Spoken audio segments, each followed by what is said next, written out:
In the heart of the 16th century, a time when the world was just beginning to stretch its limbs and yawn awake from the slumber of the Middle Ages, a shocking truth was unfolding.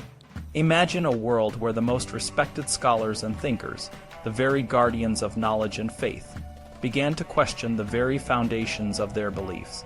This was not just any rebellion.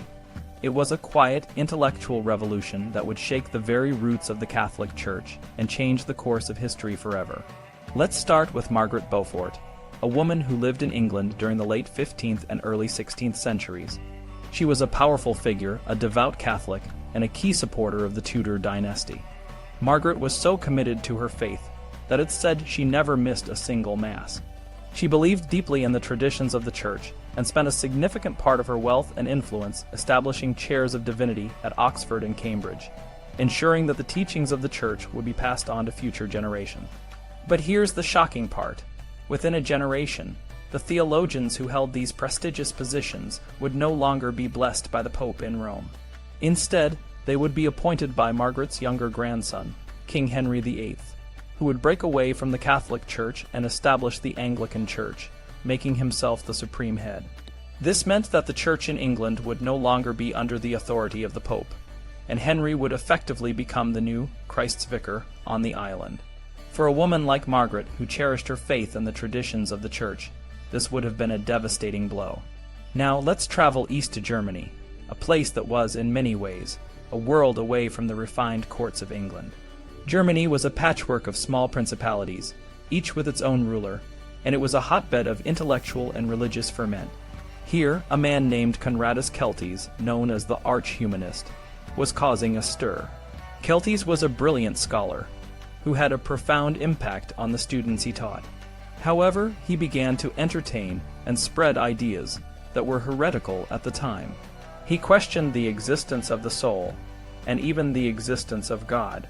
His lectures with titles like "Will the Soul Leave After Death?" and "Is There a God?" were shocking and controversial. His answer to both questions was a resounding no. Celtis's ideas spread like wildfire among his students and colleagues, leading to a wave of skepticism and even sacrilege. One of his protégés, Gaius Ibn Hess, published a book called Heroides Christiani, which appeared to be a collection of Christian love letters. But it was actually a clever parody of Ovid's works, filled with blasphemous content. Hess's letters included scandalous correspondence between Mary Magdalene and Jesus, and even more shocking, between the Virgin Mary and God the Father. These letters were so convincing that many people believed they were genuine, leading to widespread outrage and confusion. In Germany, the faith of humanists was particularly fragile.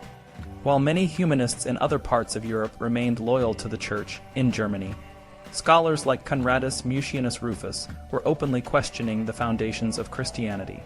Mucianus argued that religious ceremonies and creeds should be judged by their moral effects rather than their literal truth. He taught his students to view the Masses for the dead, fasts, and confessions as meaningless rituals. He even went so far as to say that the Bible was a book of fables, and that the crucifixion was absurd. His views were so radical that he advised his students to keep their skepticism hidden from the general public, fearing the backlash from the Orthodox. But the story doesn't end there.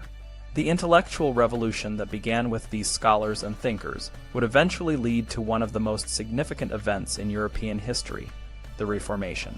Martin Luther, a German monk and professor, would become the face of this movement. He famously nailed his 95 Theses to the door of the Wittenberg Castle Church in 1517, challenging the practices of the Catholic Church and calling for reform.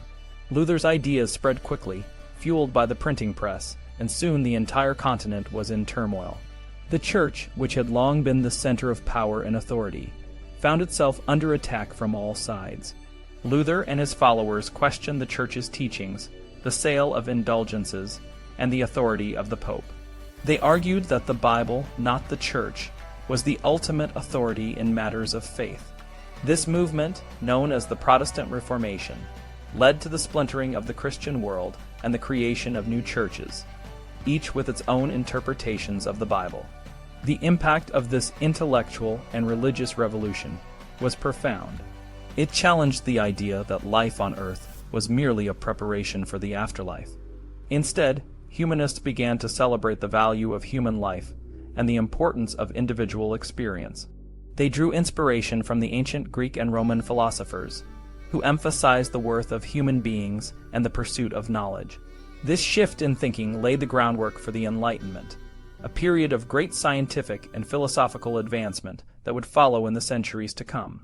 For a teenager today, it's important to understand that the world we live in is shaped by the ideas and actions of people who came before us.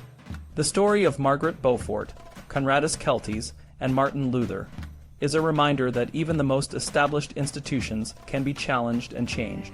It shows that the pursuit of knowledge and the questioning of tradition can lead to significant progress, but it can also come with great conflict and upheaval. In the end, the intellectual revolution of the 16th century was a turning point in history. It marked the transition from the Middle Ages to the modern world, from a time when the Church held absolute authority to an era of individualism and critical thinking. It's a story of courage, conviction, and the relentless pursuit of truth, and it continues to inspire and challenge us today.